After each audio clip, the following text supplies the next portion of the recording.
Hello students, आज हम अ bottle of due chapter से एक्सट्रैक्ट बेस्ड क्वेश्चन आंसर को कवर करने वाले हैं।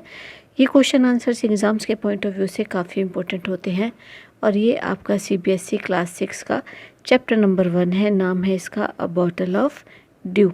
तो स्टार्ट करते हैं हम अपने इन क्वेश्चन आंसर को, लेकिन सबसे पहले हम उस एक्सट्रैक्ट को थोड़ा सा समझ लेते हैं जिस पर बेस्ड हमें क्वेश्चन को यहाँ पर कवर करना है। तो ये जो पैराग्राफ है, इस पैराग्राफ में जो संत महीपति हैं और जो नायक रामनाथ है उसके बीच के संवाद को दिखाया गया है कि किस प्रकार से वो एक दूसरे से बात करते हैं।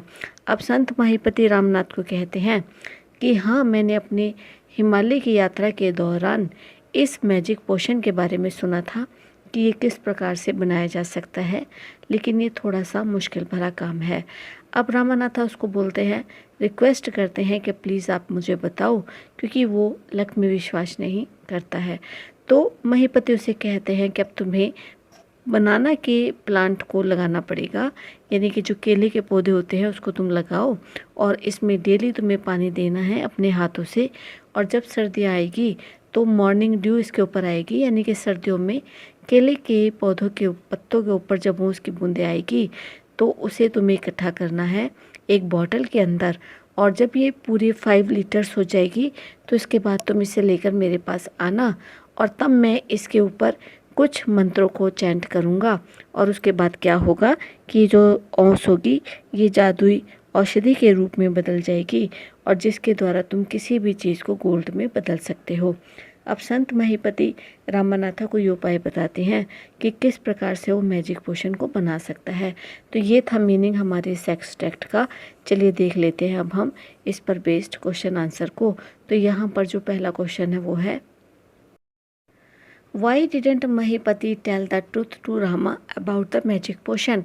कि जो संत महीपति थे उसने रामानाथा को सच क्यों नहीं बताया था मैजिक पोशन के बारे में, कि असल में मैजिक पोशन इस दुनिया में कुछ है ही नहीं, बल्कि इसके बदले में वो एक उपाय उसे बता देता है। तो ऐसा क्यों?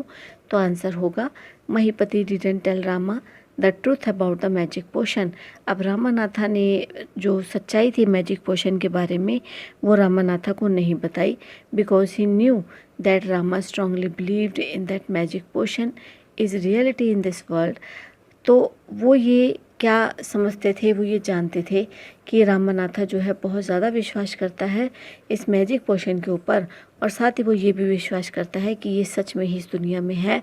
Even if he tells him the truth, और अगर वो उसे सच्चाई बता भी देते हैं, ही विल नॉट बिलीव, वो विश्वास नहीं करेगा, and will continue to search for it, और वो लगातार इसके बारे में अपनी खोज को जारी रखेगा।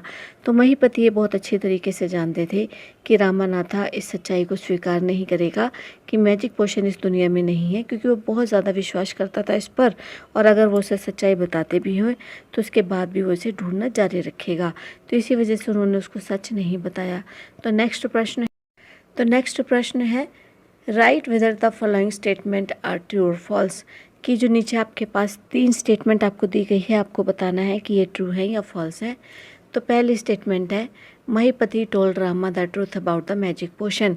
कि महीपति ने रामानाथा को मैजिक पोशन के बारे में सच्चाई बता दी थी कि वो दुनिया में है ही नहीं। तो ये जो स्टेटमेंट है बिल्कुल फॉल्स है, बल्कि महीपति ने उसको सच्चाई नहीं बताई थी, क्योंकि उसे पता था कि अगर वो सच्चाई बता भी देगा तो रामानाथा उस पर विश्वास नहीं करेगा। तो ये स्टेटमेंट बिल्कुल फॉल्स है। दूसरी स्टेटमेंट है, Rama could collect the due only in winter. कि रामानाथा जो था वो केवल और केवल सर्दियों में ही ड्यू को कलेक्ट कर सकता था, ओस को कलेक्ट कर सकता था। तो ये स्टेटमेंट बिल्कुल ट्रू है, क्योंकि सभी जानते हैं कि जो ओस की बूंदें होती हैं वो सर्दियों में ही होती हैं। तो जो तीसरी स्टेटमेंट है कि Mahipati would chant magic words that would turn the collected dew into a magic पोशन।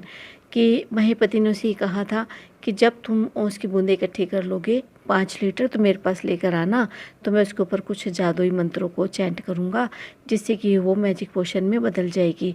तो ये स्टेटमेंट भी बिल्कुल सही है।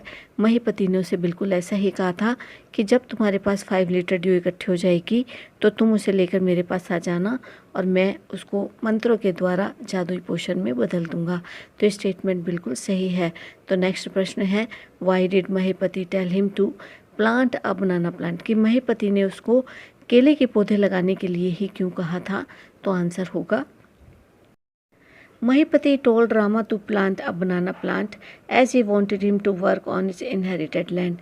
अब रामानाथा ने महीपति ने उसको रामानाथा को एक उपाय सुझाया कि तुम बनाना के पौधे लगाओ, क्योंकि वो क्या चाहता था, वो यही चाहता था कि उसको जो विरासत में मिली हुई ज़मीन है वो उस पर काम करना सीखे, मेहनत करना सीखे, क्योंकि वो अपना सारा टाइम और अपना पैसा मैजिक पोशन को ढूंढने में लगा रहा था।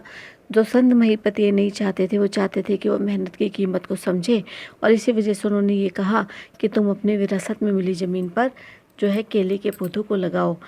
He knew collecting morning dew from a banana plant would take years. अब वो ये जानता था कि अगर वो एक ही पौधा लगाएगा और उसके पत्तियों के ऊपर से जो ओस की बूंदों को इकट्ठा करने लगेगा, तो जब तक 5 लीटर्स ड्यू होगी तब तक तो बहुत सारे साल लग जाएंगे।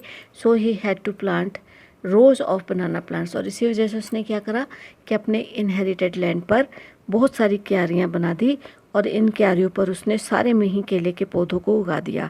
वो ये चाहता था कि वो कम समय में ज़्यादा से ज़्यादा मॉर्निंग ड्यू को इकट्ठा कर सके, तभी तो वो 5 लीटर्स ड्यू जल्दी से इकट्ठा कर पाएगा, तो उसने ऐसा इसलिए किया।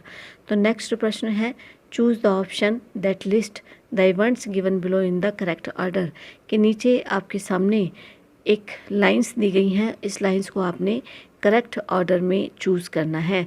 तो लाइंस क्या है? पहली है, he has to collect in morning dew from its leave and store in a bottle, कि उसने मॉर्निंग ड्यू को कलेक्ट करना शुरू किया और इसे एक बोतल में इकट्ठा करना शुरू किया। दूसरी स्टेटमेंट है, he will chant some magic words to turn it into a magic potion, कि वो कुछ मैजिक मंत्रों को बोलेगा इस ड्यू के ऊपर और उसके बाद उसको मैजिक पोशन में बदल देगा। तीसरी स्टेटमेंट है, Rama has to plant a banana plant, कि रामानाथा ने केले के पौधों को लगाया। और जो फोर्थ है कि he had to water it regularly himself, कि वो इस पर पानी जो था लगातार दिया करता था। तो यहाँ पर जो पहली स्टेटमेंट आएगी वो आएगी सी, कि Ramanatha has to plant a banana plant, कि रामानाथा ने सबसे पहले केले के पौधों को लगाया। फिर स्टेटमेंट आएगी डी, कि अब वो इनको लगातार पानी दिया करता था, he had to water it regularly himself.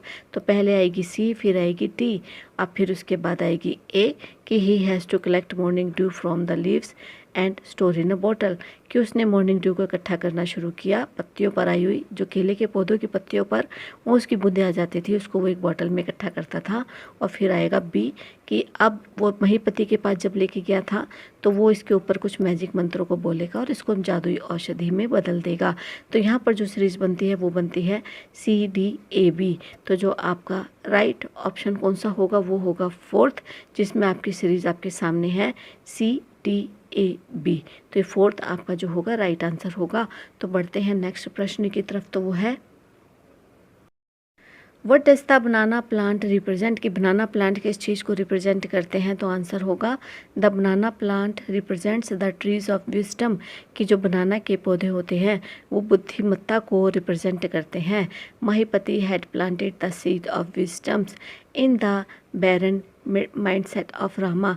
अब जो महीपति क्या करना चाहते थे कि जो रामानाथा का जो बंजर पड़ा हुआ जो उसका दिमाग था उसमें वो एक बीज बोना चाहते थे बुद्धिमत्ता का। Who was always thinking about magic potion, जो कि रामानाथा हमेशा ही मैजिक पोशन के बारे में सोचता रहता था। हार्ड वर्क की कीमत को वो नहीं समझता था, वो केवल और केवल ये चाहता था कि शॉर्टकट में उसे पैसा मिल जाए। तो इसी वजह से रामानाथा का जो दिमाग था वो बंजर हो चुका था, उसमें किसी भी तरीके का कोई अच्छा विचार नहीं आता था। अब महीपति ने उसको इसलिए ये कहा कि तुम बनाना के पौधे लगाओ, क्योंकि वो ये चाहते थे कि जिस प्रकार से वो अपनी विरासत में पड़ी बंजर ज़मीन पर केले के पौधे लगाएगा तो उसको फ़ायदा होगा। तो इसी प्रकार से उसके बंजर पड़े हुए दिमाग में भी वो एक बुद्धिमत्ता का बीज जो है डालना चाहते थे, ताकि उसका दिमाग काम करने लगे और वो मेहनत को समझ सके। तो इसी वजह से उन्होंने बनाना प्लांट को लगाने के लिए कहा। और बनाना प्लांट जो है यहाँ पर बुद्धिमत्ता को रिप्रेजेंट करता है, बुद्धि को रिप्रेजेंट करता है, विजडम को रिप्रेजेंट करता है। तो स्टूडेंट, उम्मीद है सभी आंसर आपको बहुत अच्छे से क्लियर हुए होंगे। वीडियो को लाइक कमेंट शेयर ज़रूर करो, चैनल को सब्सक्राइब करके नोटिफिकेशन बेल को प्रेस करो, ऑल पर हिट करो, ताकि आने वाला हर अवेलेबल वीडियो आप तक पहुँचे। मिलते हैं हम आपसे अपने नेक्स्ट वीडियो में। Till then keep watching, stay connected. Thank you.